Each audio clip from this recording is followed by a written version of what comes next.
এই বন্ধুরা, তো আজকে আমি যে ভারতীয় সংবিধান, এই সংবিধানের যে ভারতের নাগরিকত্ব অর্থাৎ ইন্ডিয়ান সিটিজেনশিপ, সে সম্পর্কে আজকে আমি তোমাদের বলবো। তো চলো শুরু করা যাক। তো অবশ্যই তোমরা যারা যারা আগের ভিডিওগুলো দেখোনি ভারতীয় সংবিধানে, তো অবশ্যই চ্যানেলে গিয়ে দেখে নেবে। তো শুরু করি। কি বললাম, প্রথমে জানতে হবে যে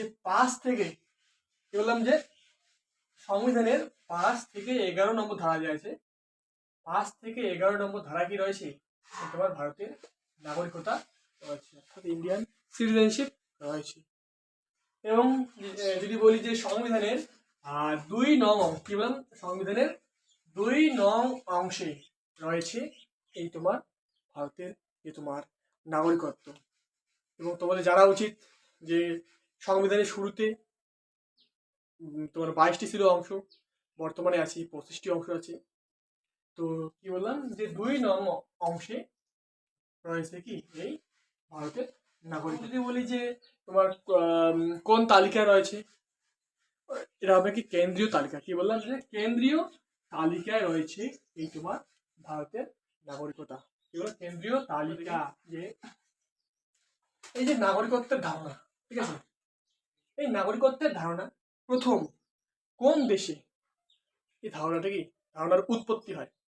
যদি আমরা দেখি যে প্রাচীন গ্রীসে, কি বললাম যে প্রাচীন গ্রীসে এই যে নাগরিকত্বের ধারণা, এটি কি হয়, উৎপন্ন হয় বা সৃষ্টি হয়। তো এবং তোমাদের মনে রাখতে চাই কোথায়, গ্রীসে।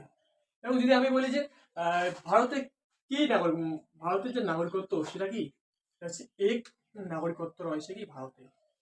অর্থাৎ তোমাদের জানা উচিত যে দ্বি নাগরিকত্ব বলতে কি বলা হয়।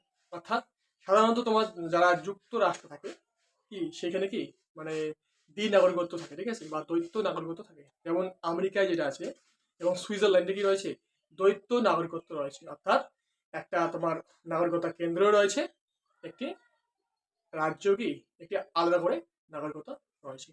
ঠিক কিন্তু আমাদের ভারতবর্ষে কি একটি মাত্র নাগরিকতা রয়েছে, অর্থাৎ রাজ্য যা কেন্দ্রীয় সেম। কি বললাম, ভারতে কি রয়েছে, এক নাগরিকত্ব রয়েছে। এবং যেটা আছে আমাদের যে এক নাগরিকত্বের ধারণা, মানে কোন সংবিধান থেকে নেওয়া হয়েছে, মানে কোন দেশের সংবিধান থেকে, সেটা হবে কি ব্রিটেন। অর্থাৎ ব্রিটেন অর্থাৎ যুক্তরাজ্য থেকে কি নেওয়া হয়েছে এই তোমার এক নাগরিকত্বের ধারণাটা। এরপর যদি আমরা দেখি যে ভারতের এই নাগরিকত্ব আইন, কি বললাম, ভারতের নাগরিকত্ব আইন পাশ হয় কবে, 1955 সালে। কি বললাম, 1955 সালে এই ভারতের নাগরিকত্ব আইন পাশ হয়। এবং এই যে ভারতের নাগরিকত্ব আইনকে 9বার সংশোধন করা হয়। একটি 1957 সালে, 1960-এ, 1985, 1986, 1992, 2003, 2005, 2015 এবং 2019 সালে। কি বললাম যে 9বার সংশোধন করা হয় ভারতীয় সংবিধান এই তোমার নাগরিকত্ব আইনকে, ঠিক আছে, 9বার। 1957, 1960, 1985, 86, 92, 2003, 5, 15 এবং 2019 সালে। এবং যদি আমরা দেখি যে এই যে ভারতের নাগরিকত্ব, এটি তোমার 5টি পদ্ধতিতে আমরা বা 5টি নিয়মে আমরা কি এই ভারতের নাগরিকত্ব পেতে পারি।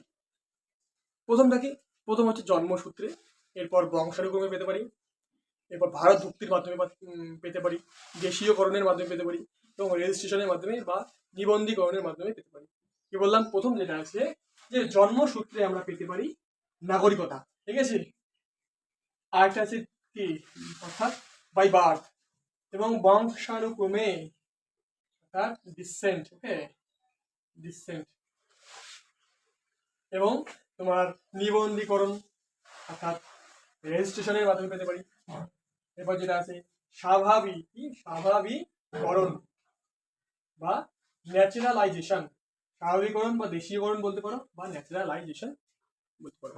লাস্ট রয়েছে কি ভারত ভুক্তি বা ভূখণ্ড ভুক্তির মাধ্যমে, ইনকর্পোরেশন অফ। বললাম ভারত ভুক্তি বা ভূখণ্ড ভুক্তির মাধ্যমে আমরা কি পেতে পারি ভারতের নাগরিকতা। তো আমি এই নাগরিকতার একটি দ্বিতীয় পার্ট নিয়ে আসবো, তো অবশ্যই তোমরা সেই পার্টটিও দেখে নেবে। তো ধন্যবাদ সবাইকে।